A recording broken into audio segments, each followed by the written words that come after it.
what you told me to do. Oh, you told me, and I did that too.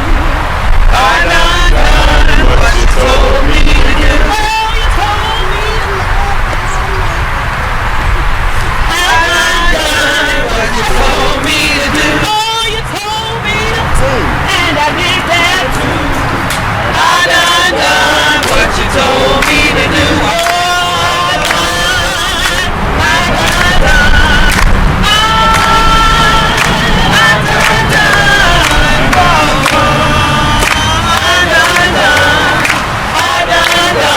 What you told me to do. Oh, you told me to work hard, and I did that too. I done what you told me to do. Oh, you told me to, and I did that too. I done what you told me to do. Oh, you told me to stand up loud, do it on that. I done what you told me to do. Oh, you told me to be here, and you did that too. I done what you told me to do.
When he said that, this is Patrick Henry. He was in Richmond. Well, he lived in Richmond. Long story short, Gabriel was born in the very same year that that speech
got washed out, somebody snitched, and the next thing you know, the insurrection was squashed. Okay. So now,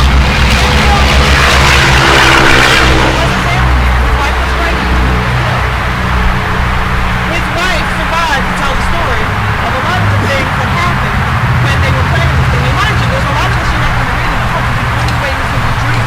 Talk to him at night. So you're going to say, Gabriel, tell me what did I miss? What do I after? We all know our guardian ancestors speak to us in our dreams. We know that. Every race of people knows that your ancestors, you have guardian angels. Talk to him, ask him, what did I miss? This sister is carrying the spirit of man. She wants to tell us what man has to tell all of us right now today. And I'm going to turn around and listen with you because I'm ready to receive the message. Please, man, come forward. It's an honor and a privilege to be here in this sacred place on holy ground. To look out at all of you and to remember my baby. To you, he was a civil rights leader. To you, he was a social justice fighter. To me, he was my husband. On August the 31st, 1800, when Gabriel left the house,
day, when you get pulled over, the first thing that your controllers ask for is your license and registration. Which plantation do you belong?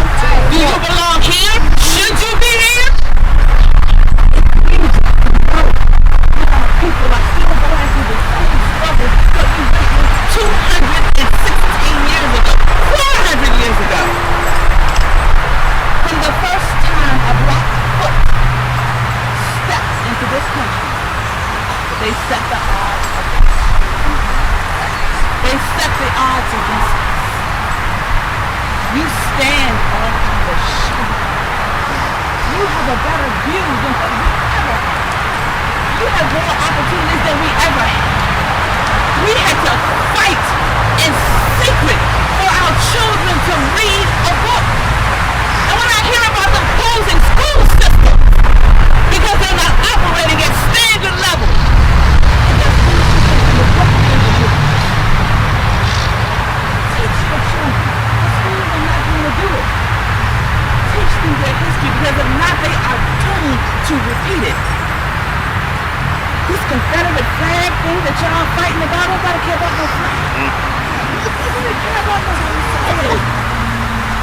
The real KKK that you have to worry about are the ones that are making the laws. The ones not covered with a sheet, but the ones that have an ink pen that signs your law, that determines where you live, what you will eat, where you will work. Those are the issues you will work. Take advantage of every opportunity that comes. It's designed to make you fail.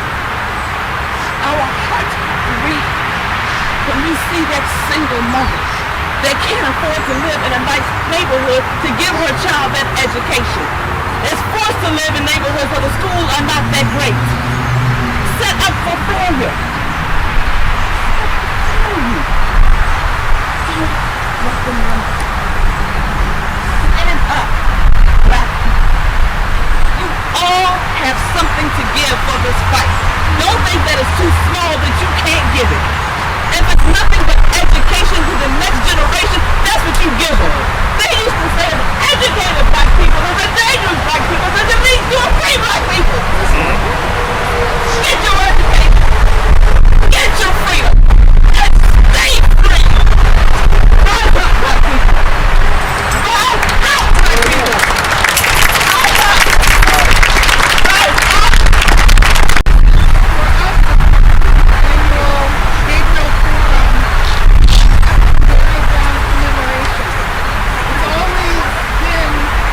People's event.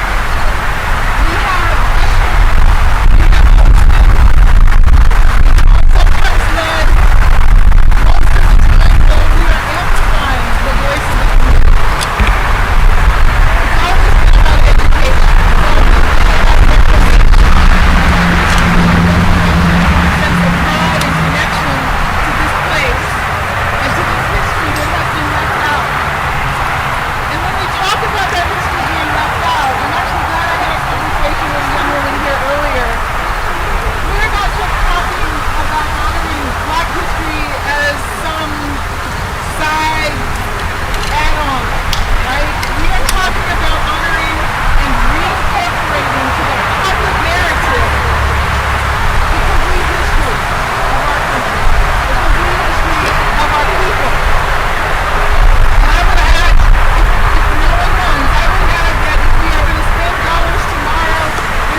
because I came here just for this.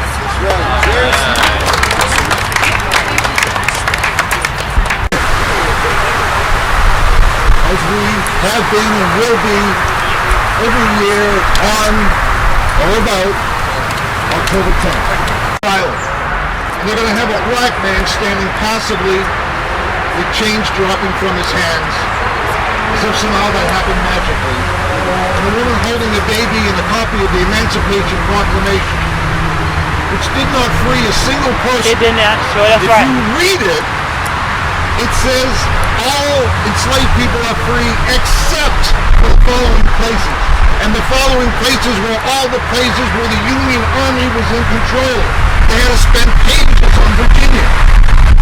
Nobody was free where the Union could free them. They were only free where they were held by the Confederacy. It was a phony document made to entice the slave states back into the Union.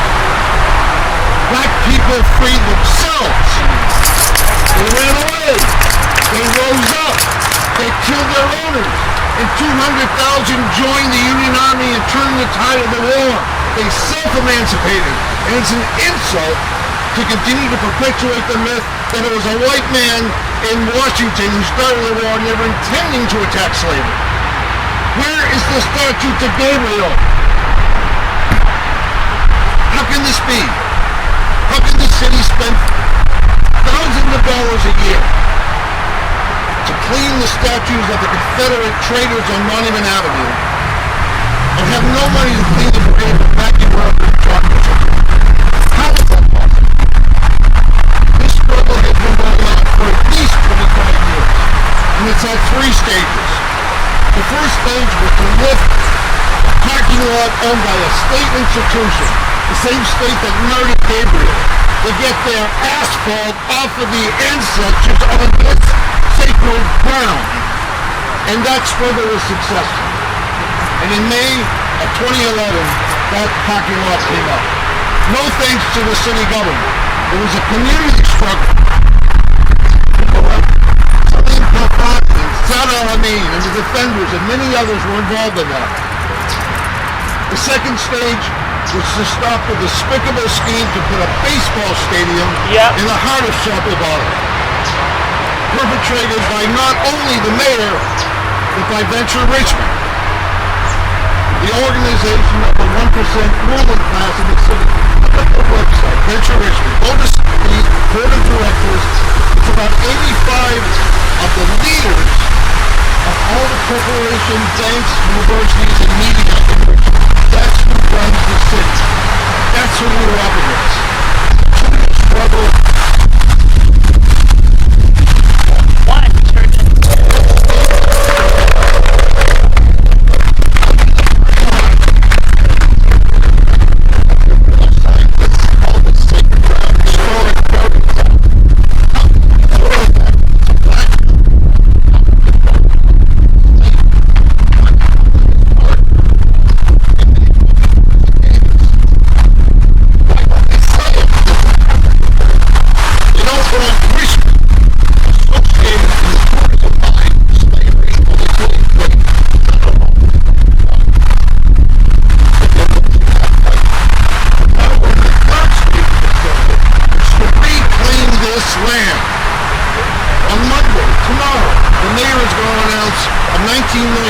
Project across the street. That site of Lumpkin's jail has to be memorialized. Why he picked an outright company to direct the project, I don't know. We looked up the website, we have the staff members to apply. Why he put $5 million aside for a museum that nobody said they wanted when we have a museum for Black history, and that will compete with this one. Why that thing is not completely out. Takes the dime just to say we're going to look at it as one site. Why not? If each school is salivating at the thought of building high-priced condos on the African burial ground, spreading some more money on politicians, that's an issue.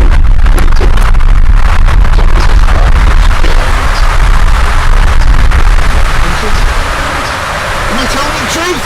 Yes. This has been a struggle. We have to be here in outrage. We have to be here in celebration. We have to be here to dedicate ourselves to this fight. Because this is not just a railroad in Richmond. It's not just another slave trading district like they have in Vicksburg and New Orleans and Charleston and Columbia. This was the epicenter of the U.S. domestic slave trade. This is the Glory Island of the United States. This is where more than half of black people in North America can trace their ancestors. We do not have the right to surrender this land. We need to fight for it like our lives depended on it. Because if this land doesn't matter, then black lives do not matter. How can they shoot people down the streets because they don't care about them? How can they park parking lots on enslaved people's graves because they don't care? How can they live with tragedies in the Richmond City Jail, or the Portsmouth City Jail, or Red Onion Prison because black lives don't matter to them? They have to have their face pushed into that history and slammed again and again until they understand that they no longer run this country. They no longer control the history. That if we can control the history, we can control the future. I'll be gone when I have. Some of you young folks are going to have to push it forward. Now we don't have a loudspeaker here today. We have a loudspeaker, but the thing was promised to bring it. And we thought it was to the office. By the time we got to the office, we realized that it was up at the apartment. And it was too late to go back and get it. Up at the office, we have 1,000 more copies of our newspaper, the Virginia Defender, with the update on chocolate bottom. They haven't been distributed yet. Well, we were spending all week soliciting these endorsements. We lost a week in producing an extra sheet of paper. Right. Many of you are already involved, but think about